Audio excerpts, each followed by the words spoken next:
अस्सलाम वालेकुम व्यूअर्स। आज मैं आपसे सिंगल डायंथिस के बारे में कुछ इन्फॉर्मेशन शेयर करूंगी। डायंथिस एक फ्लावरिंग प्लांट है और इसकी 300 से ज़्यादा किस्में हैं। पिंक, वाइट और रेड कलर में मिलता है और पिंक में तो इसके बेशुमार शेड्स हमें मिलते हैं। लेट स्प्रिंग में फ्लावरिंग शुरू करता है और प्रॉपर लोकेशन और राइट कंडीशन के साथ सर्दियों के आगाज़ तक फ्लावरिंग करता है। ये बहुत खूबसूरत रफल्ड फ्लावर्स वाला, रफल्ड एजेस के फ्लावर वाला प्लांट है। ये देखें, इसके में भी आपको ये ठीक नज़र आ रहा हो।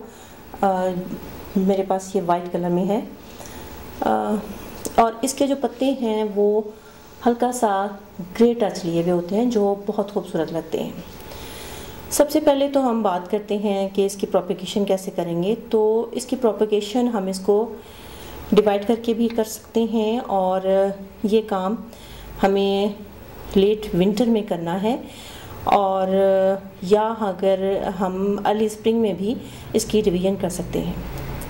इसके फूल जब ड्राई हो जाएं तो उनसे सीड कलेक्ट करके आप लेट विंटर में सीडलिंग से भी न्यू प्लांट ग्रो कर सकते हैं। ये एल्कलाइन सैंडी सॉइल में ज़्यादा अच्छे से ग्रो करता है और आप इसमें वुड ऐश और एप्सम सॉल्ट भी इस्तेमाल कर सकते हैं। सूरज की रोशनी को पसंद करता है, लेकिन शदीद गर्मी वाले दिनों में आप इसको कोशिश करें कि ऐसी जगह पर रखें जहाँ पे इनडायरेक्ट सनलाइट आ रही हो। वाटरिंग जो है वो इसके लिए बहुत इम्पोर्टेंट है। इसकी मिट्टी को हम मॉइस्ट रखेंगे और जब इसमें हल्की सी नमी मौजूद होगी तो दोबारा पानी देंगे। ओवर वाटरिंग जो है वो इसके लिए बहुत ज़्यादा नुकसानदेह है, ख़ुसूसन विंटर में ओवर वाटरिंग से इसकी रूट्स जो हैं वो बहुत ज़्यादा प्रॉब्लम में आ जाती हैं। ये प्लांट आप देख रहे हैं कि इसके नीचे से जो पत्ते हैं वो पीले पड़ रहे हैं और ख़त्म हो रही हैं। तो उसकी वजह यह है कि मैं इसको घर पे नहीं थी और 2 दिन तक इसको पानी नहीं मिल सका, जिसकी वजह से ये काम हुआ है। अब ये देखें कि अब इसको पानी कैसे देना है, जबकि ये पत्ते पानी की कमी की वजह से मुरझा चुके हैं। इसको हम बहुत स्लोली पानी इसमें देंगे और देखेंगे कि पानी बिल्कुल नीचे तक इसकी रूट्स तक चला जाए। उसके बाद कुछ देर के लिए हम इंतज़ार करेंगे कि रूट्स जो है पानी अच्छे से ऑब्जॉर्व कर लें और उसके बाद दोबारा हम इसमें पानी डालेंगे। कोशिश ये करें कि इसका पानी जो है वो डिले ना हो ताकि इसके पत्ते मुरझाएं ना। इस प्लांट को बेहतर एयर सर्कुलेशन की ज़रूरत होती है, लिहाजा इसके लिए ऐसी जगह मुंतखब करें जहाँ पे अच्छे से हवा सर्कुलेट हो रही हो। ये फास्ट ग्रोइंग प्लांट है और बहुत तेज़ी से फैलता है, इसलिए इसको कुछ फासला छोड़कर लगाना चाहिए और ये फासला 6 इंच से लेकर 10 इंच तक का हो सकता है। ये प्लांट मैंने अभी हाल ही में लिया है और अभी इस पे बड्स भी लगी हुई हैं और फ्लावर भी शुरू हो चुके हैं। तो इसको मैं अभी डिवाइड नहीं कर रही, हालांकि ये बहुत कंजस्टेड लगा हुआ है, लेकिन अगर मैं इसको अभी डिवाइड करूँगी, न्यू प्लांट बनाऊँगी तो इसका जो है वो फ्लावरिंग जो है वो मुतासिर होगी और मैं इसके खूबसूरत फूलों को खोना नहीं चाहती। लिहाजा इसके लिए मुझे अब इसके इंतज़ार कुछ टाइम करना पड़ेगा। इसको जब हम रिपोर्ट करें तो हमें इस चीज़ का ख्याल रखना है कि रिपोर्ट करते हुए कि इसके कुछ पत्ते जो हैं या टहनियाँ वो मुरझा जाती हैं, पीली पड़ना शुरू हो जाती हैं, तो उनको अलहदा कर दें।